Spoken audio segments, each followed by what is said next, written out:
The Hall of Horror, author unknown, from Chamber of Chills 23, October 1951. The masterpiece of madness. The moon was blood red. The occasional clouds that ran across the face of it rippled the redness and made the moon appear to expand and contract. Below, on earth, a certain house was bathed in lunar light.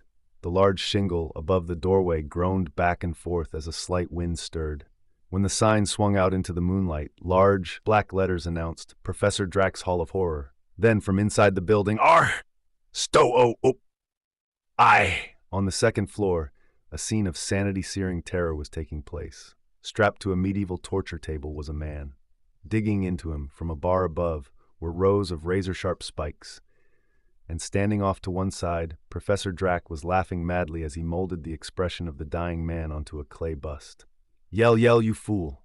Let the lines in your face twist with pain and horror. Yes, when the stupid art critics come to see my latest masterpiece, they will say again, "Why, Professor, you are a master sculptor. How can you get such a real expression into your work?" The fools. By now, the man on the table had died. Drack lifted the torn body and dragged it to a trap door. When he opened the door, he was met with the savage grunts of crocodiles. "Here, my pretties, feast on another of my models. Too bad he had to die so soon. He was quite good." He rolled the corpse into the pit.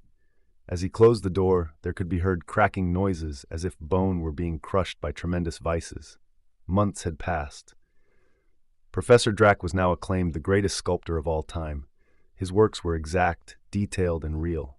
No one knew how he did it. Then it happened. Professor Drack's mind began to shatter with thoughts of self-worship. Everyone said he was a genius. Honors were being heaped on him. The world was his. I am the greatest genius ever known, but I have not yet created my masterpiece. The professor's eyes, now grown wild with madness, swept over the workroom. Yes, I have yet to create my masterpiece. I have yet to do Laughing at Death. Slowly, the man rose from his chair. Carefully, he placed all his instruments and materials alongside a long table. Above this table was raised the same bar of spikes which had murdered the man before. Professor Drack adjusted the mirror which hung beside the bar.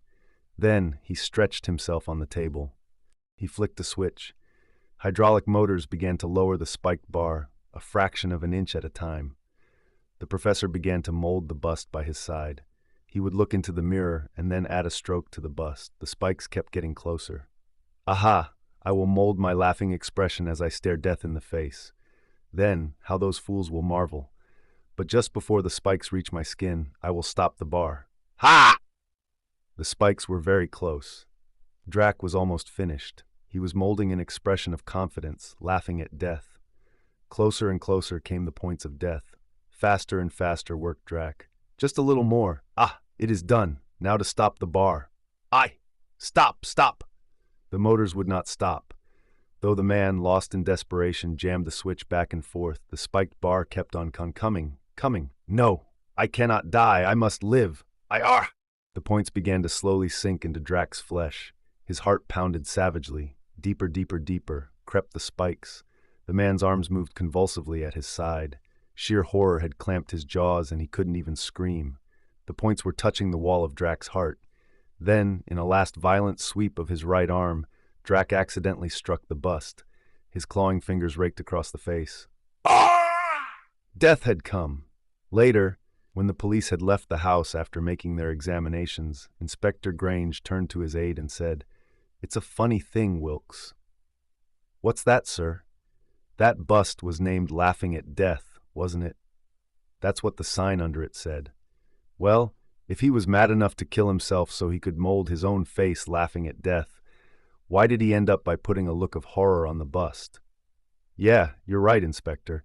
Those streaks across the bust did give the thing a terrified look. Oh well, I guess that's the way he wanted it to look." And so, our terrifying tale comes to a ghastly close, a haunting reminder that cultural norms are but a graveyard of forgotten values. The creepy attitudes, blood-curdling language, and spine-tingling customs depicted herein may send shivers down your spine, but remember, they're part of our shared nightmare. This story is screaming to be shared, proudly presented in the public domain, where it will linger like a ghost, free to possess your imagination.